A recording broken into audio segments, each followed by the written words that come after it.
رمضان کا عشرہ وہ وقت ہے جب آسمانوں سے رحمت کی بارش ہوتی ہے، زمین پر بخشش کے دروازے کھول دیے جاتے ہیں اور اللہ اپنے بندوں کو پکار پکار کر معافی کی نوعیت دیتا ہے۔ ان دنوں میں ایک عبادت ایسی ہے جو بندے کو دنیا کی ہر فکر سے آزاد کر کے صرف اور صرف اللہ کے قریب لے جاتی ہے، اور وہ ہے اعتکاف۔ کیا آپ جانتے ہیں اعتکاف کیا ہے، اس کی فضیلت کیا ہے اور اس کے کیا فوائد ہیں؟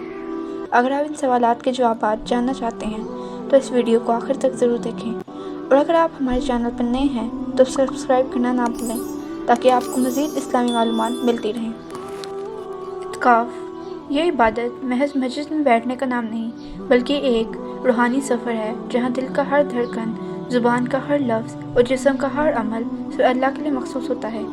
یہ وہ وقت ہوتا ہے جب بندہ دنیا کی چکا چوند کو چھوڑ کر اللہ کے حضور جھک جاتا ہے، اس سے مانگتا ہے، اس سے راز و نیاز کرتا ہے اور اس کی محبت میں خود کو فنا کر دیتا ہے۔ دروازہ بند مگر دروازے کھل جاتے ہیں۔ سوچئے، دنیا کے جھم میلوں سے نکل کر ایک گوشے میں بیٹھ جانا جہاں نہ کوئی دنیاوی پریشانی ہو اور نہ کوئی خواہشات کی کشمکش، بس آپ اور آپ کا رب، یہی اعتکاف ہے۔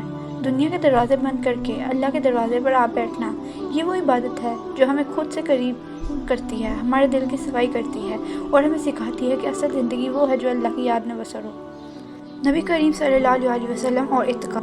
نبی کریم صلی اللہ علیہ وسلم ہر سال رمضان کے آخری عشرے میں اعتکاف فرماتے تھے، اور آپ صلی اللہ علیہ وسلم کی زندگی کا یہ معمول رہا کہ دنیا کے ہر کام کو چھوڑ کر مسجد میں اپنے رب کے حضور بیٹھ جاتے۔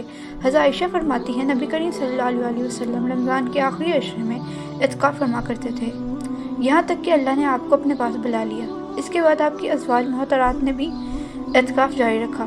سوچئے، جب وہ نبی جس کے لیے جنت پہلے ہی لکھ دی گئی ہے، جس کے گناہ اور خطائیں نہ تھیں، وہ بھی اللہ کے در پر جھکتا تھا، تو ہم اور آپ کیوں نہ جھکیں؟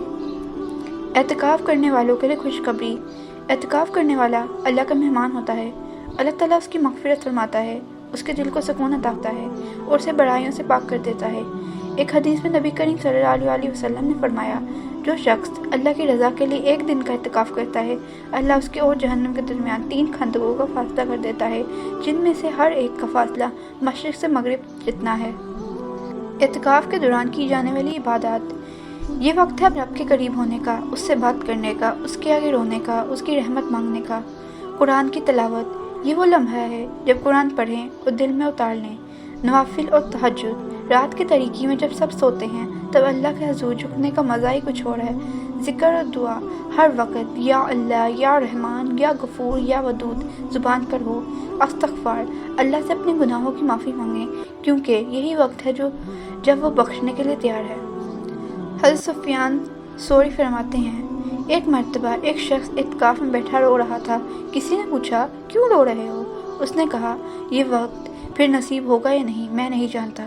سوچئے، ہمیں نہیں معلوم کہ اگلا رمضان نصیب ہوگا یا نہیں۔ اعتکاف کے مسائل اور سوالات۔ کیا اعتکاف صرف مردوں کے لیے ہے؟ نہیں، خواتین بھی اعتکاف کر سکتی ہیں۔ وہ اپنے گھر کے کسی کونے کو مخصوص کر کے وہاں اعتکاف کر سکتی ہیں۔ اعتکاف کے دوران روزمرہ کے کام کر سکتے ہیں، اگر وہ دنیاوی کام عبادت میں خلل نہ ڈالیں تو ہلکی پھلکی بات چیت اور ضروری کام کیے جا سکتے ہیں، مگر اصل مقصد اللہ کی عبادت ہے۔ کیا اعتکاف کے دوران موبائل استعمال کیا جا سکتا ہے؟ موبائل کا استعمال صرف دینی مقاصد کے لیے کریں، فضول باتوں سے پرہیز کریں۔ اگر کسی کی مجبوری میں اعتکاف توڑنا پڑے تو کیا حکم ہے؟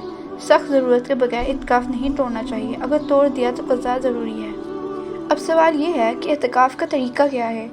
اعتکاف کا آغاز رمضان کے آخری عشرے میں مغرب کی نماز سے پہلے کیا جاتا ہے۔ اس کا طریقہ یہ ہے، سب سے پہلے نیت باندھیں۔ اعتکاف کے لیے دل میں نیت کریں کہ میں اللہ کی رضا کے لیے اعتکاف کر رہا ہوں یا کر رہی ہوں۔ پھر مسجد یا مخصوص جگہ پر جا کر اعتکاف کریں، اور خواتین اپنے گھر کے کسی مخصوص کونے کو عبادت کے لیے مختص کریں۔ نماز اور عبادات۔ اعتکاف کے دوران 5 وقتہ نماز باجماعت ادا کریں، نوافل پڑھیں اور زیادہ سے زیادہ قرآن کی تلاوت کریں۔ دعا اور ذکر، اللہ کی یاد میں مشغول رہیں، ذکر اذکار کریں اور استغفار و درود شریف کی کثرت کریں۔ دنیاوی باتوں سے اجتناب، غیر ضروری باتوں، موبائل، گپ شپ اور دنیاوی معاملات سے خود کو دور رکھیں۔ افطار و سحری، سادہ اور حلال روزی سے افطار کریں اور سحری کے وقت اللہ سے گر گرا کر دعا کریں۔ خواتین کا اعتکاف، خواتین گھر کے ایک پرسکون حصے میں بیٹھ کر اعتکاف کریں اور گھر کے دیگر کاموں سے اپنے آپ کو فارغ کر لیں تاکہ مکمل دھیان عبادت پر ہو۔ اعتکاف کا اختتام۔ اعتکاف 29 یا 30 رمضان کی مغرب کی اذان کے بعد ختم ہوتا ہے۔ اس وقت اللہ کا شکر ادا کریں اور دعا مانگیں کہ وہ عبادت کو قبول فرمائے۔ اب فیصلہ آپ کا ہے۔ یہ دنیا دھوکہ ہے، اس کے رنگ چند دن کے ہیں، مگر اللہ کی محبت اور قرب ہمیشہ کا ہے۔ یہ وقت ہے خود کو اللہ کے حوالے کرنے کا، یہ وقت ہے جھکنے کا، رونے کا، بخشش مانگنے کا، اپنے دل کو نرم کرنے کا۔ اگر آپ کو موقع ملے تو اعتکاف ضرور کریں، کیونکہ یہ زندگی بدل دینے والی عبادت ہے۔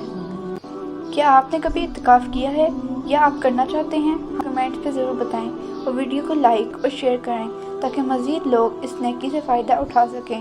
اللہ ہم سب کو اعتکاف کی سعادت عطا فرمائے، ہمارے دلوں کو ایمان کی روشنی سے بھر دے اور ہمیں اپنی محبت میں فنا کر دے۔ آمین۔